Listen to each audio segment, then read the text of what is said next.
So when I get here in the morning, the first thing I do is I head to the office, check my emails, make sure there's no pressing emergency matters I need to handle via email, and then I'll head out to the bus stop and wait for students to come off our buses, make sure students get onto our transition hallway. How are you? Good? That's it? Good. That's it? Not hungry? You're not hungry? See you later. Thank you. What? A lot of times you can catch a lot of the maybe emotional issues students are having. You can kind of tell by the look on their face. Now, a lot of them love to hop off that bus and they've got headphones in, so we try to connect with them as they come off. Typically though, you can tell a lot by the students' facial expressions, kind of their overall body language and demeanor, if they're having a good day, bad day. Also, it's a good time for me to kind of check and be like, hey, I know I said I was going to talk to you yesterday, but I'm seeing you now, let's talk real quick, so you can kind of catch up on some of the issues that maybe you didn't get to the day before, but when you see that kid come off the bus, it jogs your memory and you can address those situations and kind of do a check and connect with those students.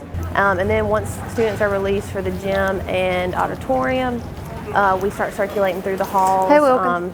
Kind of just we call them our rounds, making sure kids get to zero block, that there's no issues that come up in the hallway. You never brought me I have a picture of for real. your report card. Yeah, I got a picture. So what are we doing about this grade? I'm breaking it up. This science. That same young lady that she was supposed to bring me her report card earlier this week, and I saw her in the cafeteria yesterday, and I said, hey, you still never brought me your report card? And she said, I will. And so then I happened to pass her this morning because she didn't show up yesterday. What class you got zero block? Miss who? Great. Okay. I'm gonna walk around and then we'll come back and check on you. Okay. I think it's a lot about how you approach a student and the attitude that you have when you address them. If you come speaking to kids in a professional yet respectful manner, showing them that you love them, that you care. A lot of times when I correct a student, I'll tell them, hey, take your hood off, and I'll be like, thank you, have a great day. And not such a negative connotation. That helps a lot of the times from the issues kind of escalating into any sort of issue of defiance or anything like that. Hey! We love Northridge and Miss Williams. That is really important to me in the mornings, to make sure that I'm out roaming through the hallways, to make sure not only for students but that our faculty and staff feel supported as well, and that they have somebody that they could reach out to. Everything good? Everything good. Any work orders I need to put in? No. Okay. All right. I know they put in one yesterday about the bells or something are not working. Part of my duties is to do work with the custodians and the cafeteria staff, and that's it's part of the jobs of the high school assistant principal, and I know it's for all assistant principals. You are a jack of all trades and you juggle many tasks. It's really important for us. We do try to meet with students and talk with them when we can grab them to talk about their academic process and their progress in their classes. We don't want it to all be, strictly discipline all the time.